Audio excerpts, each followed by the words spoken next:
पारा नंबर 16 और सूरत तोहा मक्की है।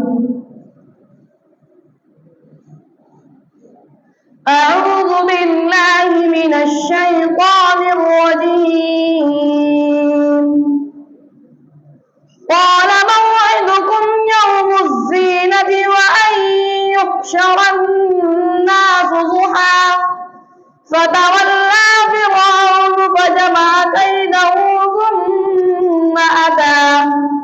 قال لهم موسى ويلكم لا تفتروا على الله كذبا فيسحتكم بعذاب وقد خاب من افترى فتنازعوا أمرهم بينهم وأسروا النجوى قالوا إن هذان لساحران يريدان أن يخرجاكم من أرضكم بسحرهما ويذهبا بطريقتكم المثلى فأجمعوا كيدكم ثم أتوا صفا وقد أفلح اليوم من استعلى قالوا يا موسى إما أن تلقي وإما أن نكون أول من ألقى قال بل ألقوا فإذا حبالهم وعصيهم يخيل إليه من سحرهم أنها تسعى فأوجس في نفسه خيفة موسى قلنا لا تخف إنك أنت الأعلى وألق ما في يمينك تلقف ما صنعوا إنما صنعوا كيد ساحر ولا يفلح الساحر حيث أتى فألقي السحرة سجدا قالوا آمنا برب هارون وموسى قال آمنتم له قبل أن آذن لكم إنه لكبيركم الذي علمكم السحر فلأقطعن أيديكم وأرجلكم من خلاف ولأصلبنكم في جذوع النخل ولتعلمن أينا أشد عذابا وأبقى.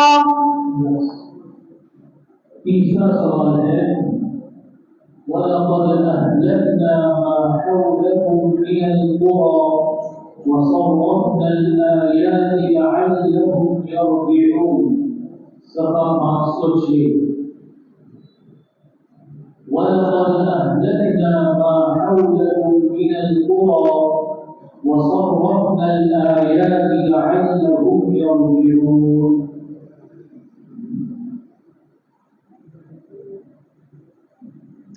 पारा नंबर 26 और सूरत अल-अहक़ाफ़ मक्किया रुकू नंबर पारा और सूरत के 4 अऊज़ु बिल्लाहि मिनश शैतानिर रजीम वलक़द अहलकना मा हौलकुम मिनल क़ुरा वसर्रफ़ना अल-आयाति लअल्लहुम यरजिऊन فلولا نصرهم الذين اتخذوا من دون الله قربانا آلهة بل ضلوا عنهم وذلك إفكهم وما كانوا يفترون وإذ صرفنا إليك نفرا من الجن يستمعون القرآن فلما حضروه قالوا أنصتوا فلما قضي ولوا إلى قومهم منذرين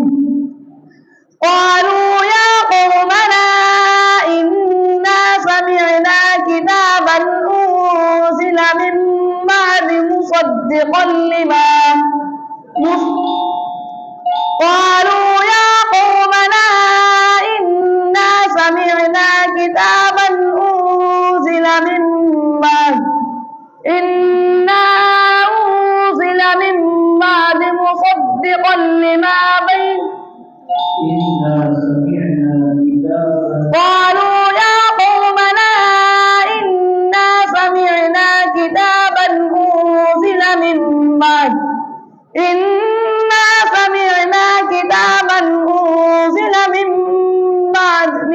بين يديه من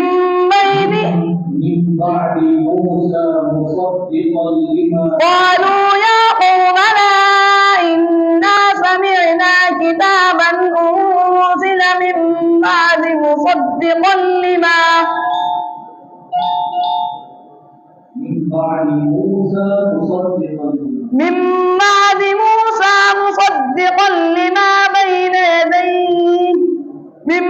بعد موسى مصدقا لما بين يديه ويهدي إلى الحق وإلى طريق مستقيم يهدي إلى الحق وإلى طريق مستقيم يا قوم